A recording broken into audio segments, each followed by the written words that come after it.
My true story, from Louisiana.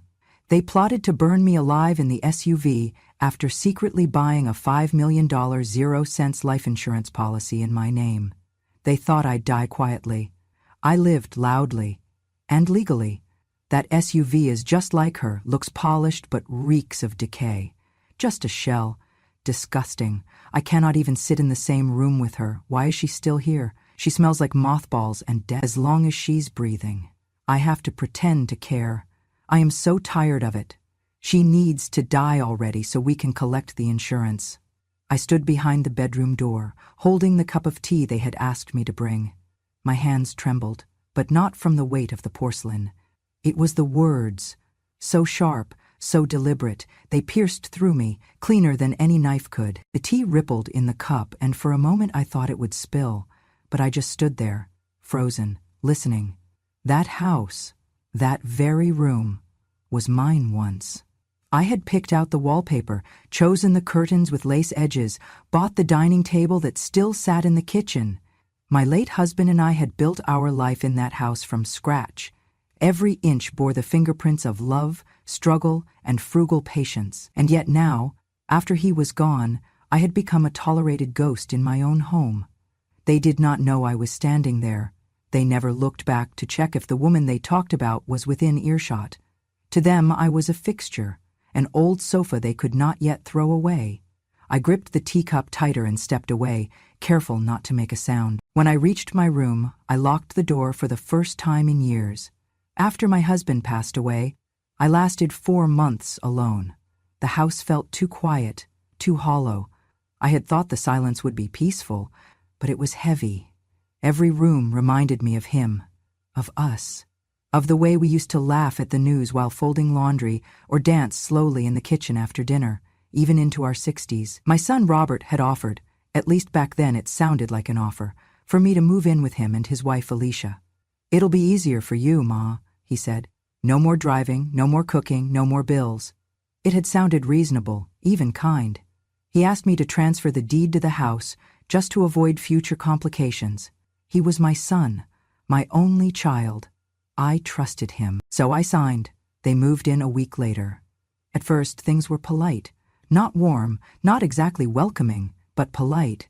Alicia called me Mom, like it tasted sour in her mouth, and Robert was always too busy to look me in the eyes. I chalked it up to adjustment. Grief makes people odd, and I was still waking up every morning expecting my husband's voice. But it did not take long before I saw the cracks. They started by rearranging the house, putting all my things in boxes and labeling them storage. My late husband's recliner disappeared without a word. The piano I played every Sunday morning ended up in the garage. "Too bulky," Alicia said. I was moved to the guest room at the back of the house, the one with no window view and a draft that crawled up my legs at night.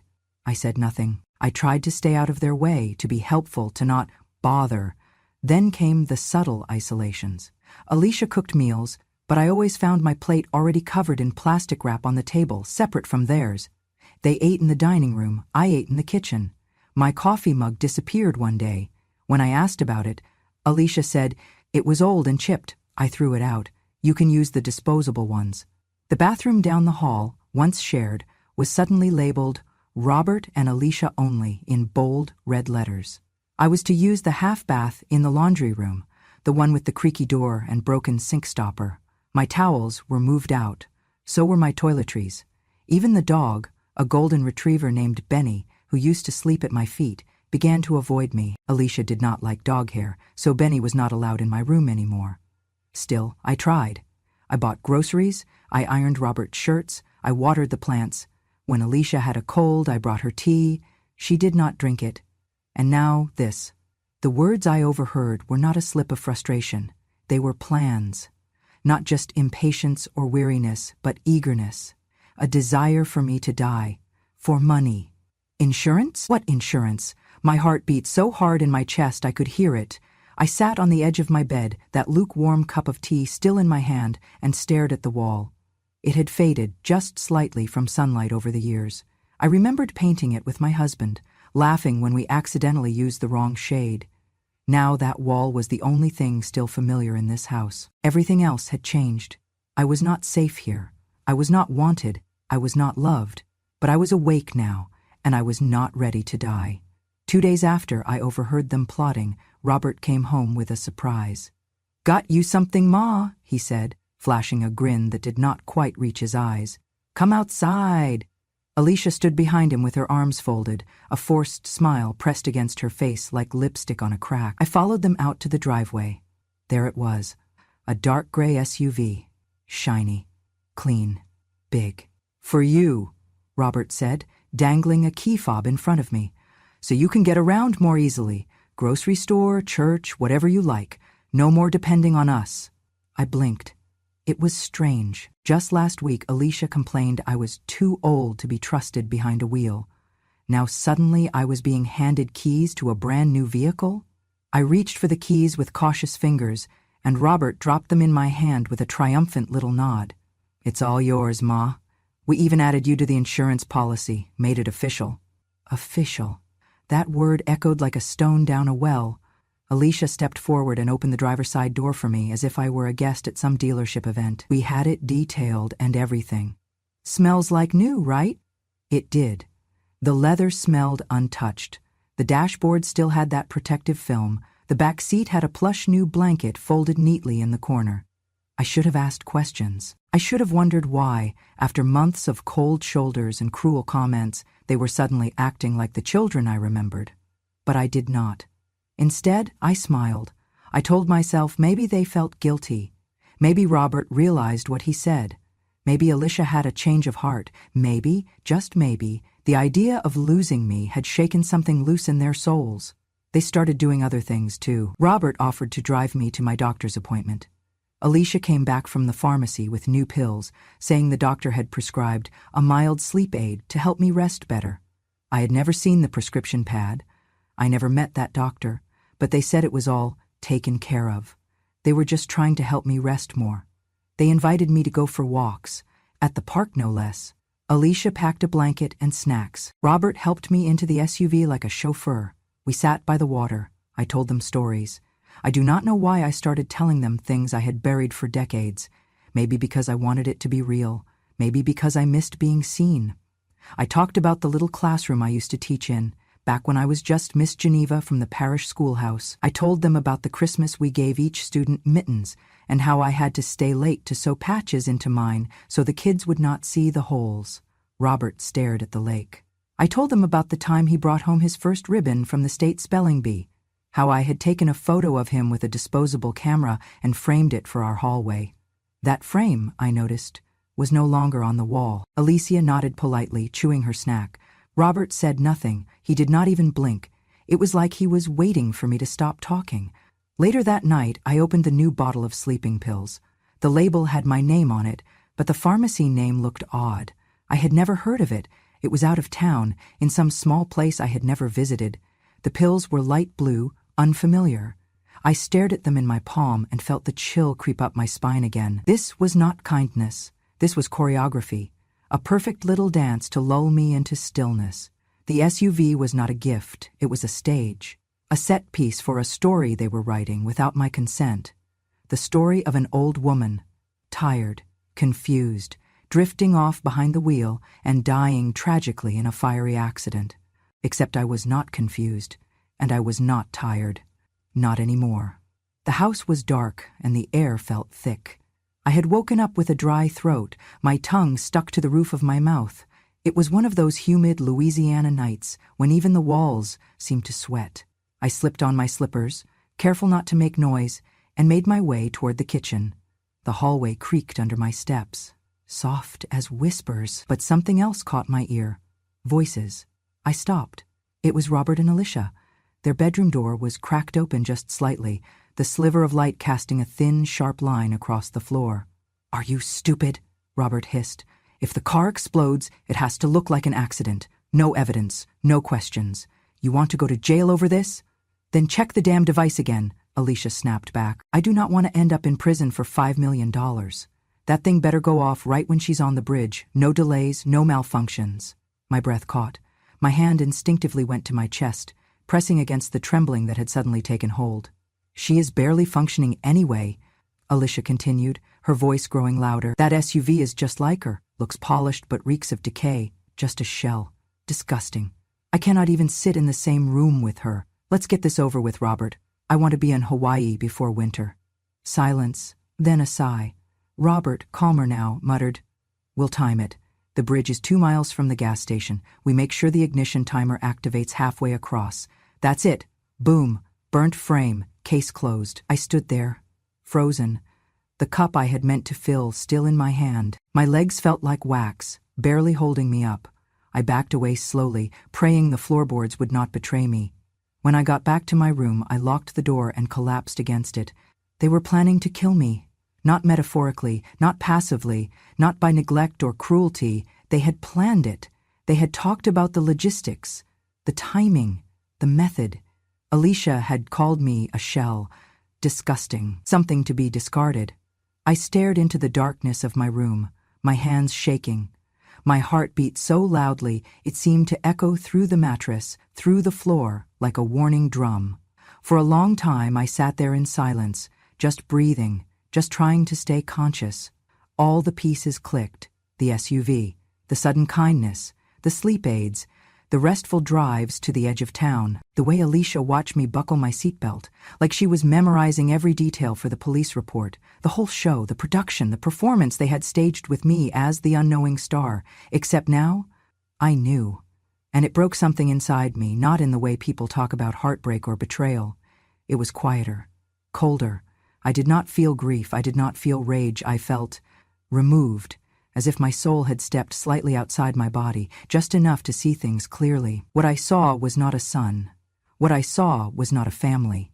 What I saw were masks, hollow-eyed creatures wrapped in borrowed affection, smiling while measuring the distance to the cliff's edge. They had called me a shell, but they were the ones who were empty. I looked around my room, the floral lamp I had bought at a yard sale 30 years ago, the quilt I had sewn myself, thread by thread, during nights when I could not sleep after my husband died. The photo of Robert as a child, still tucked in the edge of my mirror, his smile wide and innocent and forever unreachable now. Was I mourning? No. Mourning belongs to love, and there was no love left here. Only strategy. I lay back on the bed, staring at the ceiling fan spinning slowly above me. My ears still echoed with Alicia's voice. Just a shell. They had no idea I had heard them, and that was the one thing that kept me alive that night. Not fear, not despair, but the knowledge that I had time. Not much, but enough. They left every Sunday morning around 9:30 to go to the farmer's market. Alicia liked to make a show of it. Floppy sun hat, oversized sunglasses, wicker basket hanging from her elbow like she was in some Southern magazine spread. Robert followed behind with an empty cooler, always checking his phone like he had somewhere more important to be. It gave me exactly 45 minutes of quiet in the house. 45 minutes of stillness, without their eyes watching me like surveillance cameras hidden behind politeness. That Sunday, I did not sit on the porch or water the plants like I usually did. I waited exactly 3 minutes after I heard the garage door close and the SUV pull out of the driveway. Then I moved. I went straight to their bedroom. My heart pounded in my ears, but my hands were steady. I opened drawers, methodically, not rummaging, just looking, listening, knowing. I was not even sure what I was searching for until I found it. A brown accordion folder. It was wedged between stacks of old magazines in the bottom drawer of Alicia's vanity, hidden behind a tangle of scarves no one wore. The folder was heavy, thick with papers. I brought it to my room and locked the door behind me. I sat on the bed, folder in my lap, as if it might explode. Then I opened it. What I saw made my vision tunnel. At the top of the first page was my name, Geneva Marie Collier, my birth date, my social security number, my current address, a policy number, a policy amount, $5 million. The words life insurance, primary insured, stared back at me like a dare. I turned to the second page. Robert's name was listed as the sole beneficiary. Alicia's was listed as the emergency contact and care proxy. My hand gripped the paper so tightly it crinkled, but what stopped my breath, what truly stole the air from my lungs, was the signature line at the bottom, Geneva M. Collier, In cursive, curved, elegant. But not mine. It looked close. Enough to pass a glance, but I knew every loop and every flourish of my handwriting. I had spent years grading papers, signing report cards, filling out checks and forms and permission slips. That was not my signature. It was a forgery. Not a poor one either. Someone had practiced, traced, studied, maybe even used old documents of mine to get it right. I stared at it for a long time. They had planned everything. They had chosen the company, some out-of-state firm I had never heard of, probably for less scrutiny. They had fabricated paperwork. They had forged my consent. They had declared me insured for $5 million. And they had timed my death.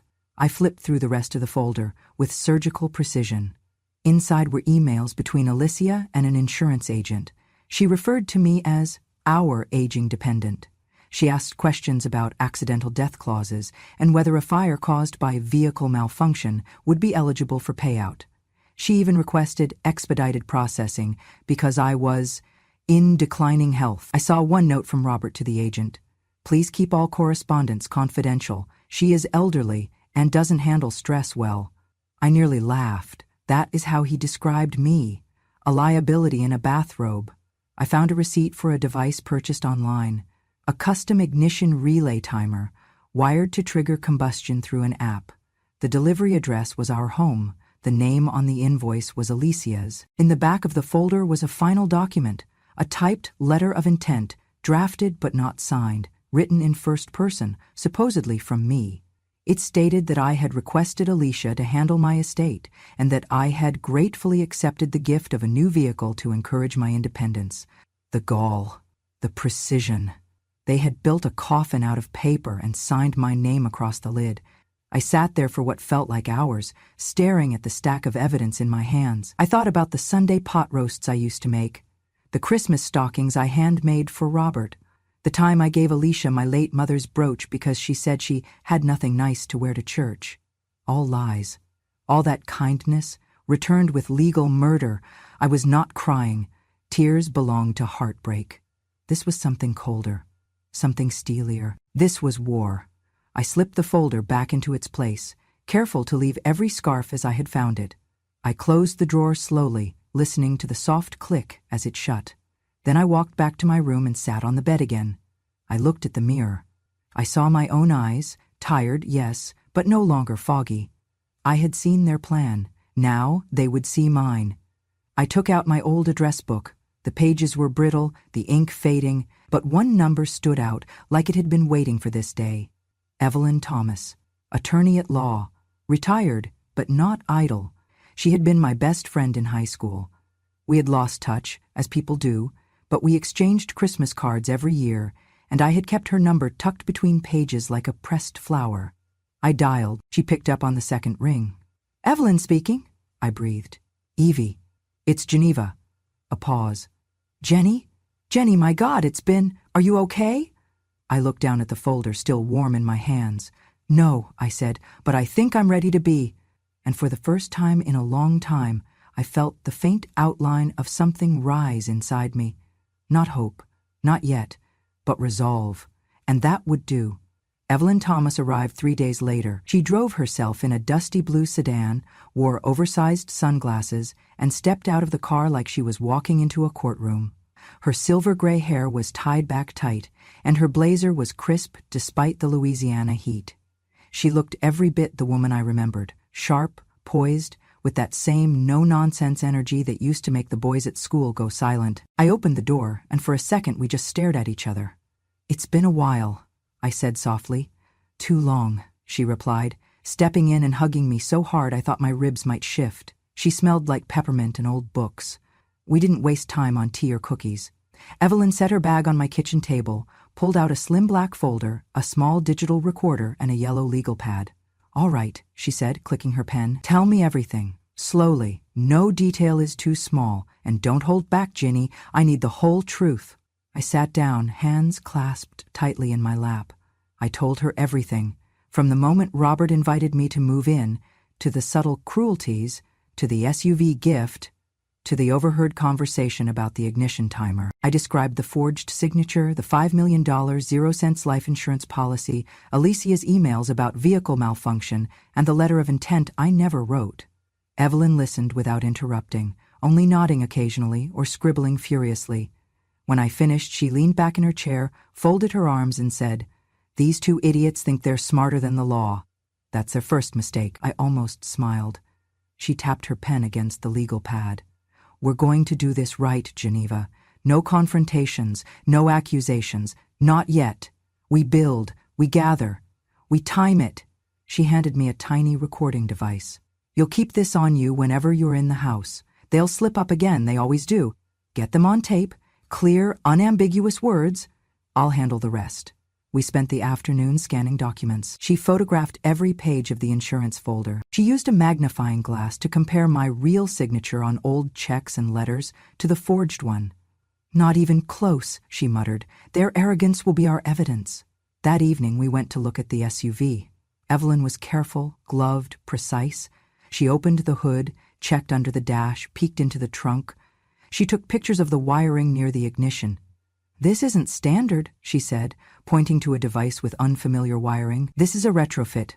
Probably off-market, controlled remotely, cheap but deadly." I felt my stomach twist. She saw it in my face. "We won't let them get away with it, Jenny, not on my watch." Back inside, she pulled out a checklist. "Here's what we need: audio recordings of intent, more digital traces, emails, text messages, app purchases, anything. And one controlled witness, someone unrelated who can testify to their treatment of you. Think neighbors, caretakers, mailman, anyone who's seen or heard something." I nodded slowly, my mind already scanning through faces and names. Evelyn packed up as the sun dipped below the cypress trees. Before she left, she turned and looked at me with eyes I hadn't seen in years, not just as a lawyer, but as the friend who once stayed up all night with me after my father died, braiding my hair and telling me I'd survive anything. "You're not alone in this," she said. "And you're not crazy. What they're doing? It's premeditated, attempted murder. And we're going to bury them with their own paperwork." I stood at the door after she left, holding the recorder in my palm. For the first time in weeks, I didn't feel like prey. I felt like proof. I started pretending 2 days before I left. I shuffled slower than usual, let conversations trail off mid-sentence. Once I left the kettle boiling until it screamed like a siren. When Alicia came storming in, I stared at the steam like I did not understand what it was. She looked me over with that glint of cruel satisfaction. "She's finally slipping," she muttered under her breath. "Good." I dropped a fork at dinner and stared at it like it belonged to someone else. I repeated the same story about my old classroom twice in one day. I laughed at the wrong moment when Robert made a joke. They started whispering again. This time, they were not angry whispers. They were confident, triumphant. They believed the end was near. They thought I was dissolving, week by week, into the harmless old woman they needed me to be. That was my gift to them, my final performance. At 4:07 a.m. on a Tuesday morning, I slipped out the front door. I wore the same shoes I had worn to my husband's funeral. I packed no bags. I took no keepsakes. Just my ID, a manila envelope of documents, and the small digital recorder Evelyn had given me. I left one thing behind: a single envelope on the kitchen counter, addressed in my handwriting. Inside was a note.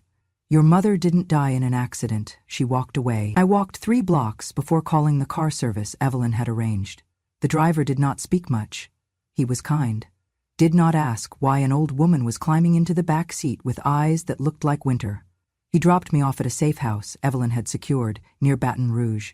Quiet, nondescript, 1 bedroom with thick curtains and a pantry full of canned food. She had already arrived, pacing the living room, her blazer off but her eyes still sharp as ever.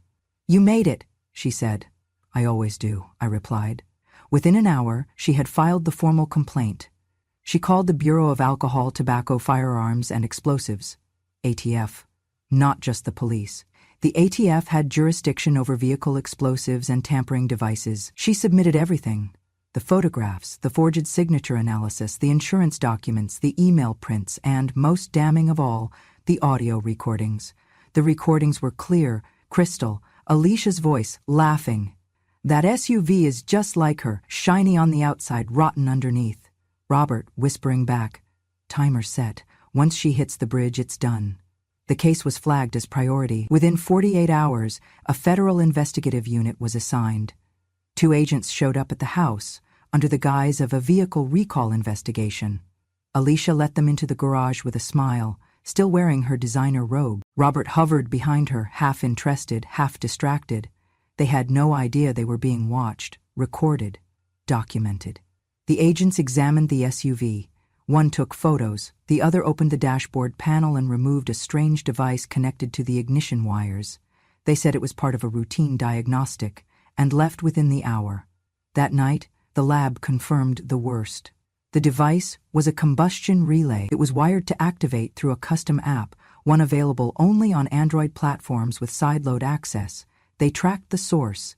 The app had been downloaded to a Samsung phone registered under Alicia's maiden name. The activation logs matched the planned date of our family road trip.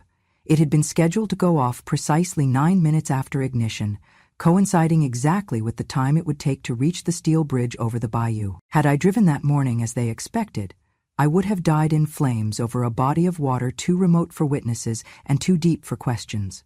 They had planned it with surgical detail, but they had not planned for me to wake up. They had not planned for Evelyn. When the agents arrived at their home again, this time with a warrant, Alicia cried, not out of guilt, out of disbelief. Robert tried to talk, claimed it was a project, a joke, a prank gone wrong, but the emails, the forged documents, the insurance policy all said otherwise. They were arrested at dawn, the same hour I had left them. Poetic in a way. The neighbors watched from their porches. No one spoke to them. No one intervened. By the time the story hit the news cycle, the media had their headlines ready. Elderly woman escapes fiery plot by son and daughter-in-law, $5.00 M, policy at center of murder attempt. I did not speak to reporters. I did not answer calls. I stayed in that little safe house and watched the light change through the curtains. Evelyn brought me tea every morning. She read the articles aloud, her voice dry with satisfaction. "They're trying to paint it as a misunderstanding," she said, "but the evidence is airtight." I nodded. I was not angry, not anymore. Anger requires energy, requires belief in repair. I only felt clarity. I was not crazy. I had been right. And soon, everyone would know it. 2 months passed. They were charged with conspiracy to commit murder, insurance fraud, tampering with a vehicle for the purpose of harm, and unlawful possession of a destructive device. The arrest made local news within hours. By evening, it had gone national. Louisiana couple charged in murder plot against elderly mother, $5.00, insurance policy uncovered. There were photos of the SUV, charred wires dangling from the steering column like nerves, a blurred image of my face from an old church directory, a mugshot of Robert, my son, still in his button-down, looking somewhere between furious and afraid. Alicia's booking photo showed her with smeared mascara and eyes that no longer gleamed with victory.